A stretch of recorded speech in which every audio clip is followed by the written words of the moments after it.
का BSc and NSC अड्डा में इस वीडियो में हम एनालिसिस करेंगे केपीआईटी स्टॉक के बारे में और देखेंगे कि ये आने वाले समय में क्या मल्टीबैगर स्टॉक साबित होगा या नहीं, यानी कि ये स्टॉक आने वाले समय में हमें कितना मुनाफा देकर जाएगा। तो चलिए शुरू करते हैं इस वीडियो को और एनालिसिस करते हैं इस स्टॉक के बारे में। दोस्तों, आपको ये स्लोगन याद रखना पड़ेगा, री इमेजिन मोबिलिटी विद यू। इसके बारे में हम सबसे आखिरी में डिस्कस करेंगे और इस फ़ोटो के बारे में भी।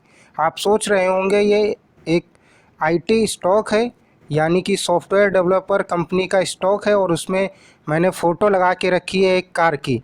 इसके बारे में हम आगे डिस्कस करेंगे। चलिए देखते हैं कि दोस्तों ये KPIT technology is a technology company engaged in computer programming consultancy and related activity.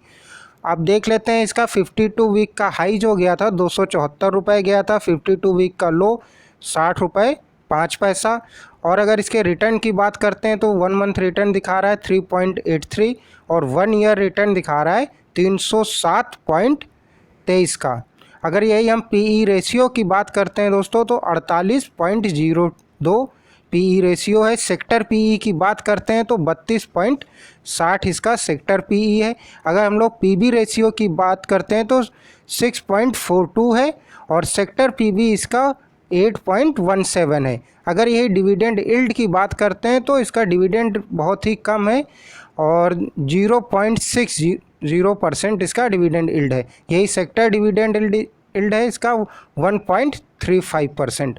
और अगर दोस्तों इस कंपनी की मार्केट कैप की बात कर लेते हो तो 6,743 करोड़ की इसकी मार्केट कैप है। चलिए दोस्तों, अब देख लेते हैं इन्वेस्टमेंट से रिलेटेड कुछ पॉइंट्स के बारे में। दोस्तों, इस टाइम इसकी जो स्टॉक्स के प्राइस हैं वो थोड़े से हाई चल रहे हैं, ठीक है। रिटर्न जो है वो एफडी से ज़्यादा नहीं प्रोवाइड करती है, डिविडेंड नहीं देती है। अभी हम देखेंगे कि आगे इसने कितना डिविडेंड दिया है, बट डिविडेंड ना के बराबर ही देती है। और एंट्री पॉइंट सही है, आप अगर लॉन्ग टर्म के लिए सोच रहे हैं इसमें इन्वेस्टमेंट करने के लिए तो आप इन्वेस्टमेंट कर सकते हैं लॉन्ग टर्म के लिए।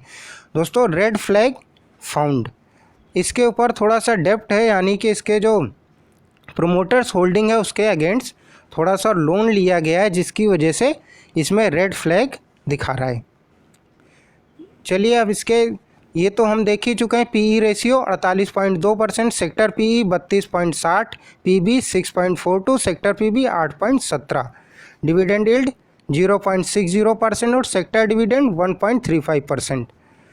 अब हम लोग डिविडेंड देख लेते हैं कि इसने पिछली बार डिविडेंड कब दिया था। दोस्तों, इसका डिविडेंड जो आया है 19 मार्च को आया था 2020 को 0.45 रुपीज़ और उसके पहले 17 फरवरी को आया 0.55 पैसे, उसके पहले 19 को आया 0.75 पैसा। तो डिविडेंड देती है बट बहुत ही ज़रा सा, तो कोई ज़्यादा डिविडेंड के भरोसे आप इसके स्टॉक को नहीं परचेज़ कर सकते हैं कि आपको डिविडेंड मिलेगा, इससे रिलेटेड आप इस स्टॉक को नहीं परचेज़ कर सकते हैं। दोस्तों, प्रोमोटर्स होल्डिंग की बात कर लेते हैं। प्रोमोटर्स होल्डिंग पिछले 6 महीने में इसकी थोड़ी सी घटी है, 0.21% टोटल प्रोमोटर्स होल्डिंग में कम हुआ है। और उसके बाद म्यूचुअल फंड होल्डिंग वही है जो पहले से थी और फॉरेन इंस्टीट्यूशंस होल्डिंग सेम है, उसमें कोई बदलाव नहीं हुआ है। तो इसकी होल्डिंग्स लगभग अभी भी स्थिर है, उसमें कोई बहुत ज़्यादा चेंजेस नहीं हुए हैं, तो यानी कंपनी में स्टेबिलिटी बनी हुई है। चलिए अब देख लेते हैं कुछ फाइनेंशियल ट्रेंड के बारे में। दोस्तों, इसमें 2019 में जो है इसका रेवेन्यू जो था 0.68 थाउजेंड करोड़ था और जबकि यही 2020 में इसका रेवेन्यू हो गया है 2.18 करोड़ और फिर उसके बाद इसका 2021 में रेवेन्यू हो गया है 2.06। और अगर हम लोग प्रॉफिट की बात करते हैं तो 2019 में इसका प्रॉफिट था 0.05, 2020 में हो गया 0.15 और 2021 में हो गया 0.14। कुछ फाइनेंशियल हाइलाइट्स देख लेते हैं दोस्तों। जैसे कि आप इसमें देख पा रहे हैं, इसकी जो सेल्स थी टोटल वो 2019 और 2020 दो कॉलम में बटी हुई है। तो इसकी जो 2019 में जो सेल्स थी वो रुपीज़ इन मिलियन है, तो 2019 में 270.8 मिलियन था इसका और 2020 में यही हो गया था 303.8। अब हम लोग टोटल इनकम की बात कर लेते हैं तो इसकी टोटल इनकम थी 18,929.16 2019 में थी, और उसके बाद 2020 में हो गई है 21,844। तो आप देख रहे हैं कि 2020 से 2021 में बढ़ोतरी हुई है। ठीक है, और फिर टोटल एक्सपेंस की बात कर लेते हैं तो इसमें टोटल एक्सपेंस इसके थे 17,714.3 2019 में, और फिर 2020 में हो गए 20,038.8। अगर हम लोग प्रॉफिट और लॉस की बिफोर टैक्स की बात कर लेते हैं तो 2019 में इसका प्रॉफिट था 1,227.9, और जबकि यही 2020 में हो गया है 18,006.1। चलिए अब अगर हम लोग यही बात कर लेते हैं टोटल शेयर होल्डर्स फंड का, तो दोस्तों 2019 में इसका शेयर होल्डर्स के फंड था इसके पास 9,595.6, और जबकि यही 2020 में हो गया है 10,469.6। अब दोस्तों हम लोग इनकम स्टेटमेंट देख लेते हैं कि परसेंटेज में कितनी ग्रोथ हुई है 2018-19 में, 19-20 में, और एक्सपेक्टेड 20-21 में कितनी होगी। दोस्तों इसकी जो है टोटल रेवेन्यू में जो ग्रोथ हुई थी 19-20 में वो 222.77% हुई थी पिछले साल के मुकाबले, और उसके बाद जो इसमें फाइनेंशियल ईयर 20-21 के लिए है वो 5.85, ये गिरावट है इसके टोटल रेवेन्यू में। और अगर यही पे आउट रेशियो की बात करते हैं तो पे आउट रेशियो इसमें बढ़ा है 56.77, इसका पे आउट रेशियो जो है वो बढ़ा है। और यही नेट इनकम की बात कर लेते हैं तो दोस्तों नेट इनकम इसकी जो है 2018-19 में देखिए 20,147.07 थी, और उसके बाद ये जो है 2019-20 में ये बढ़ी थी 170.46% पिछले साल के मुकाबले।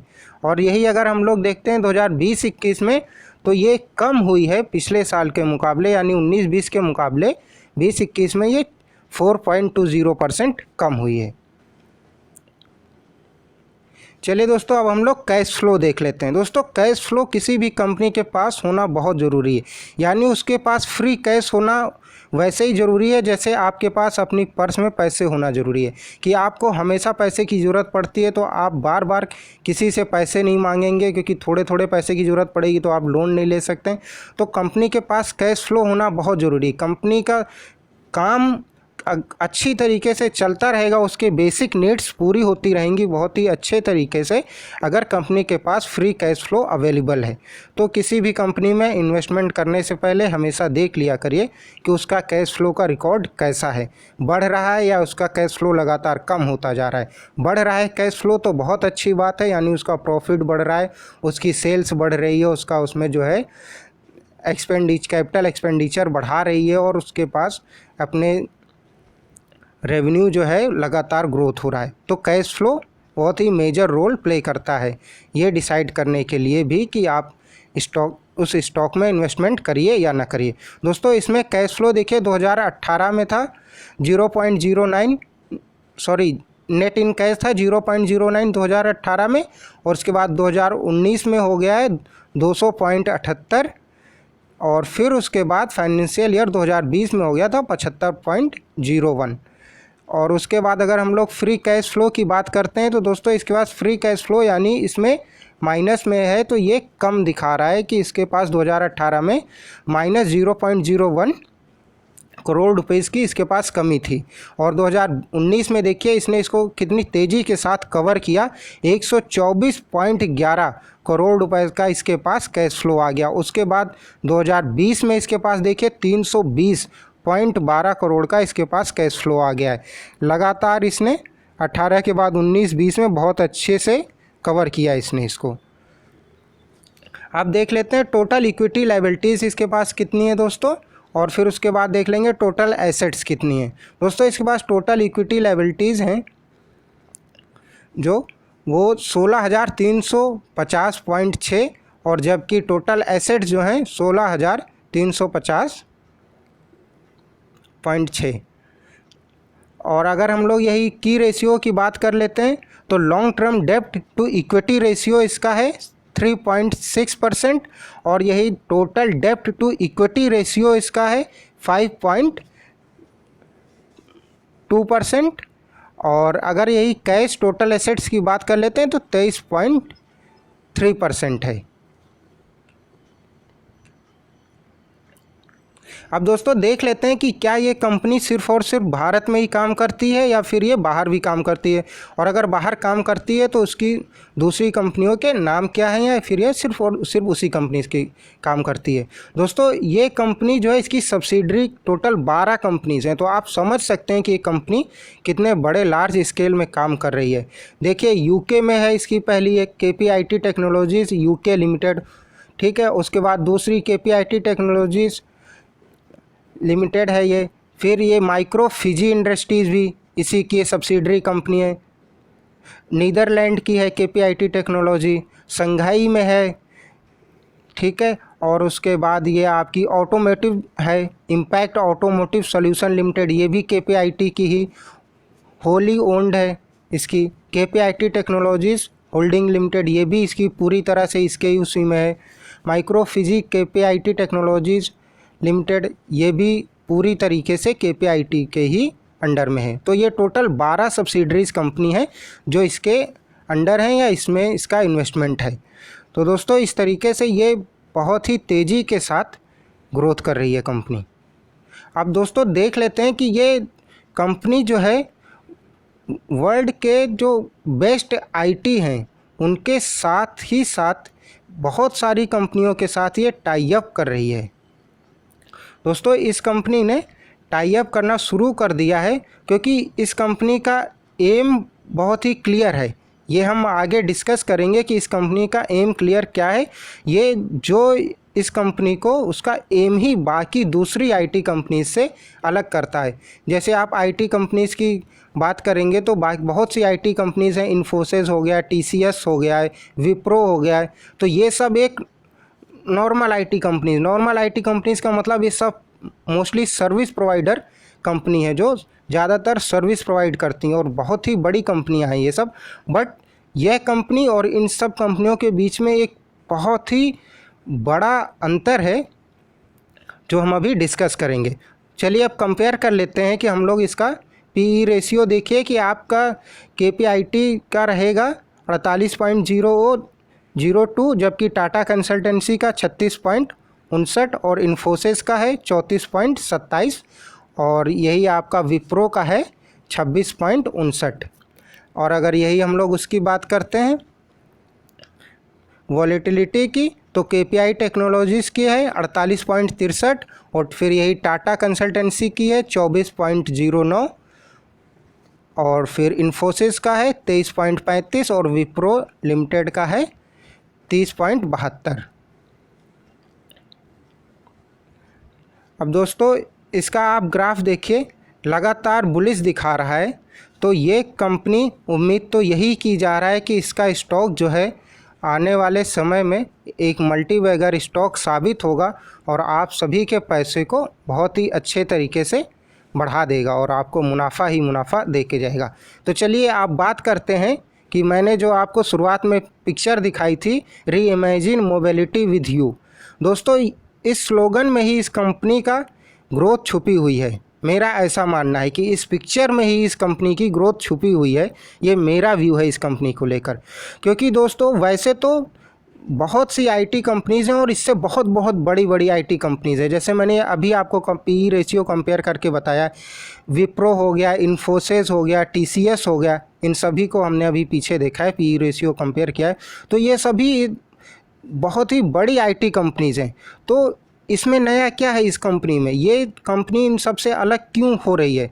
दोस्तों ये सिर्फ़ और सिर्फ इसलिए ये कंपनी अलग हो रही है क्योंकि इस कंपनी ने अपना एम कहिए या फिर अपना पूरा फोकस कहिए या फिर अपना पूरा बिजनेस कहिए कि इसने सिर्फ और सिर्फ ऑटोमोबाइल यानी कि कार्स का जो आने वाला टाइम है उसको ऑटोमेशन में, उसके ऑटोमेशन में ज़रूरत पड़ने वाले सॉफ्टवेयर की, उसके नीड्स की, उसको तैयार करने में लगी हुई है, उसके लिए पूरी प्लानिंग कर रही है। तो ये कंपनी और बाकी जो विप्रो हो गया, TCS हो गया, ये सब मेन सर्विस प्रोवाइडर कंपनीज़ हैं जो IT की सर्विस प्रोवाइड करती हैं। इनका बहुत ज़्यादा ध्यान नहीं है, अभी तक तो नहीं है इन सब कंपनीज़ का इस चीज़ के ऊपर कि ऑटोमेशन को लेके ये प्रॉपर कूद गई हों। आगे हो सकता है कि ये सब बड़ी कंपनियां भी आ जाएं इसी लाइन में और R&D करने लगें कार्स के ऑटोमेशन के लिए उसके डेवलपमेंट के लिए अपनी R&D टीम लगा दें, एक सब्सिडरी कंपनी डाल दें और प्रॉपर वो भी उसमें कूद जाएं। पर अभी तो नहीं, अभी तो सिर्फ यही एक कंपनी है जो पूरी तरीके से पूरे फोकस के साथ इस फील्ड में इलेक्ट्रिक, आप सभी जानते हैं कि इलेक्ट्रिक कार्स का ही आने वाला समय रहेगा, फ्यूचर इलेक्ट्रिक कार्स का ही है।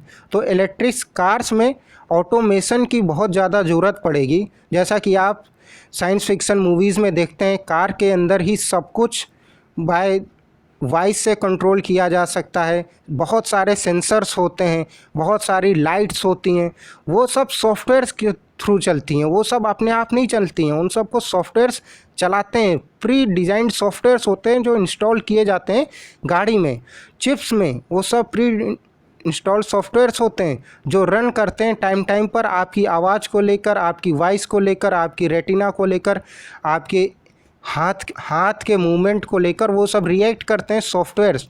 तो उसके ऊपर ये कंपनी काम कर रही है। ये कंपनी इसी चीज़ पे फोकस करके रखी हुई है कि आपकी रिक्वायरमेंट क्या है ऑटोमेशन करने के लिए। इलेक्ट्रिक व्हीकल में ऑटोमेशन के लिए ये कंपनी प्रॉपर रूप से कूद चुकी है। तो उम्मीद यही की जा रही है कि आने वाले समय में ये कंपनी बहुत ही तेज़ी के साथ ग्रोथ करेगी और एक मल्टीबैगर स्टॉक साबित होगा, क्योंकि बाकी सब कंपनियों का ध्यान अभी इतनी तेज़ी से नहीं गया है। और भी हाँ बिल्कुल कंपनियां ध्यान देंगी, विप्रो भी ध्यान देगी, TCS भी देगी, बाकी कंपनियां भी देंगी, लेकिन अभी जैसे इसकी बात करें तो इसका मेन फोकस इसी के ऊपर है। ये टाई अप कर रही है कंपनियों के साथ कि उन लोगों के लिए डील कर लेती है कि हम आपके लिए अपग्रेड कर देंगे आपके इस सिस्टम को, और उसमें अपना इन्वेस्टमेंट भी कर रही है। तो आप समझिए कि ये कितने लार्ज स्केल पे इस काम को कर रही है। तो फ्यूचर प्लान बहुत ही अच्छा है इसका। और दोस्तों इसी पॉइंट को लेकर आप इस कंपनी में इन्वेस्टमेंट कर सकते हैं। और ये भी हो सकता है कि आने वाले समय में जो बड़ी बड़ी कंपनियां हैं, विप्रो हो गया, TCS हो गया, ठीक है, और हो सकता है ये सब कंपनियां इसको एक्वायर करने की कोशिश करें या फिर मर्ज ये कंपनी मर्ज हो जाए उसमें। तो उससे भी मुझे नहीं लगता कोई बहुत ज़्यादा फ़ायदा होगा, मतलब बहुत ज़्यादा नुकसान होगा आपका, ठीक है। आपका शेयर्स के प्राइस तो बढ़ेंगे ही। अब सोचिए अगर इसको किसी बहुत बड़ी कंपनी के साथ इसका मर्जर हो गया तो भी आपके ऊपर बहुत ज़्यादा, हाँ ये ज़रूर हो सकता है कि आपका प्रॉफिट थोड़ा सा कम हो जाए, क्योंकि अगर सिंगल अकेली इंडिविजुअल कंपनी रहेगी तो ग्रोथ बहुत ही ज़्यादा होगी इसके प्राइस में। और दोस्तों चलिए अब देख लेते हैं इसके रेटिंग क्या मिली है। दोस्तों इसको बाय के लिए रेटिंग मिली है 80%। तो आप चाहें तो इस कंपनी में इन्वेस्टमेंट कर सकते हैं। तो दोस्तों इस वीडियो में बस इतना ही। अगर आप इस कंपनी में इन्वेस्टमेंट करना चाहते हैं तो एक अच्छा समय देखकर थोड़ा थोड़ा सा इसमें इन्वेस्टमेंट करते जाइए, क्योंकि आप भली भांति जानते हैं आने वाला समय ऑटोमोबाइल सेक्टर का बहुत ही रेवोल्यूशनरी ग्रोथ होगी, मतलब एक त्वरित क्रांति टाइप की आएगी ऑटोमोबाइल सेक्टर में। जैसे ही इलेक्ट्रिक व्हीकल्स आना शुरू हुए, जो कि आने लगे हैं, जैसे टाटा मोटर्स ने लॉन्च ही कर दिए हैं, तो और महिंद्रा टेक, उसके भी बहुत, महिंद्रा के भी, महिंद्रा एंड महिंद्रा, वो भी बहुत ही जल्दी जल्दी लॉन्च कर रहा है। उसने तो पहले से ही कर दिए थे छोटी गाड़ियाँ, महिंद्रा एंड महिंद्रा ने। तो इस सेक्टर में बहुत तेज़ी के साथ ग्रोथ आएगी, एक क्रांति की तरह आएगी। तो अब उसमें जो इलेक्ट्रिक व्हीकल रहेंगे उसमें हर चीज़ का डेवलपमेंट होगा। चाहे आप उससे पावर सेक्टर की कोई भी कंपनी ले लीजिए तो उसमें बैटरीज़ वाली कंपनियों की ग्रोथ होगी। अब उसके अंदर लगने वाले जितने भी वायर्स होते हैं या फिर जितने भी इंटीरियर डिज़ाइनिंग होती है, उन सब कंपनीज़ की भी कुछ ना कुछ चीज़ें जो होंगी चेंज हो जाएंगी इलेक्ट्रिक व्हीकल आने पे। तो फिर उन सभी कंपनियों की ग्रोथ होगी और उसमें भी सबसे ज़्यादा ज़रूरत पड़ेगी ये इलेक्ट्रिक ऑटोमेशन की। तो ये कंपनी भी उसी के साथ में बहुत तेज़ी के साथ ग्रोथ करेगी, ऐसी उम्मीद की जा सकती है, और एक मल्टीबैगर स्टॉक साबित होगा अगर सब कुछ अच्छा रहा तो इस कंपनी में। तो दोस्तों इस वीडियो में बस इतना ही, और अगर आप इस चैनल पर नए हैं तो चैनल को सब्सक्राइब करना ना भूलें, और अगर आप चाहते हैं तो आप हमें फेसबुक पेज, इंस्टाग्राम पेज पर फॉलो कर सकते हैं, और अगर आपके कोई क्वेश्चन है तो कमेंट बॉक्स पर कमेंट कर सकते हैं। और दोस्तों फिर मिलेंगे आप सभी से बहुत ही जल्दी, तब तक के लिए धन्यवाद।